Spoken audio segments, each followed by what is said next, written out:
On this video, we're going to talk about dealer bets and why you should make them.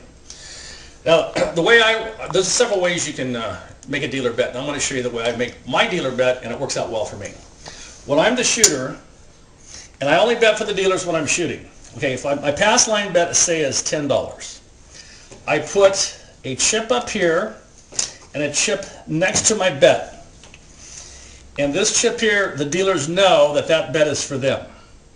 Now the reason why I put this bet up here is because when the dealers win, they're going to take this one and this will replace that one. And let me explain that. Let's say we just came out and we threw a natural 7 or an 11. Okay, so the dealers are going to pay you here. You had $1 up for the dealers. Now they're going to get a $2 toke. They're going to take the $2 for them, and thank you very much. This bet replaces the one they just took, and you pick up your bets, and now they're up again, but it really didn't cost you any money. So actually you stoke the fire with your first unit, and then when they take it, they're making twice as much as you put up. So that way you get longevity, you get mileage out of your bet. Now let's say the point's a 6. I'll take $50 odds for my $10 bet. I'll put $5 on top because I can, because of that dollar, 5 times odds. And now I'll put up a $5 odds bet for the dealers.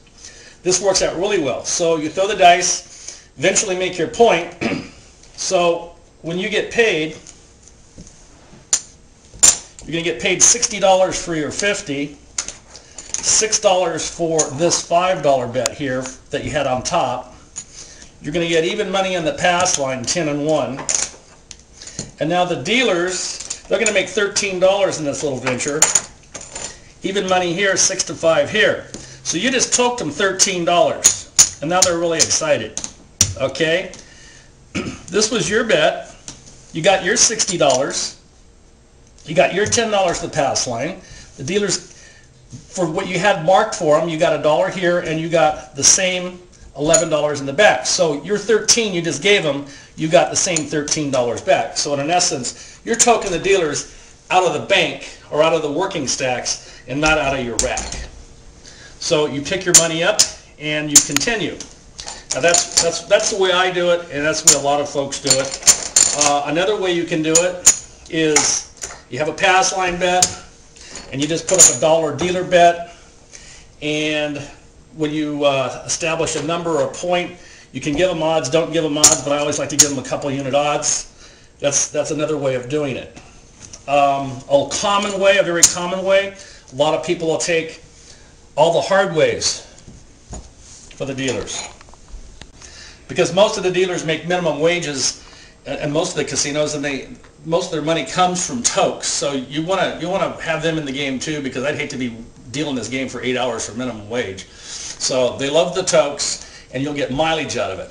Now there's another way you can bet the hard ways.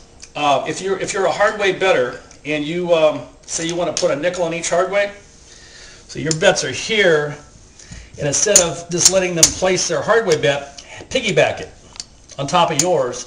That way you control the bet.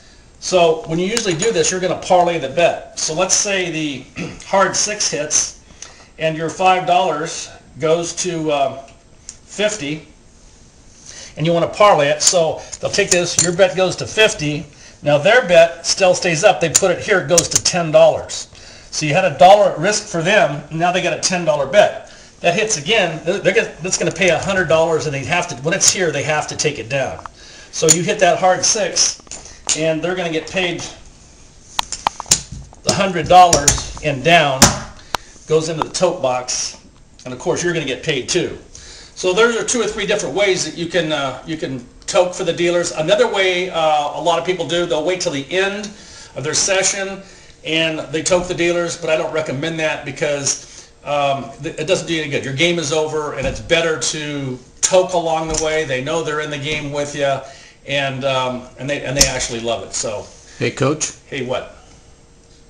What do they mean when they say dealer has shoes? Oh yeah, that's that's a good one, Pablo. When you have your odds, the shoes pertain to odds. So you have $1 on the pass line, you put odds back there, The dealers will say, hey, dealers have shoes. And if you don't put the full odds, so you only put a couple units, instead of shoes, I call them little booties. The dealers have booties instead of shoes. And they really love that. They get a kick out of it. So, you know, help yourself out, help the dealers out, and be sure and toke the dealers. That's really important. Okay, man, we'll see you guys in the next video.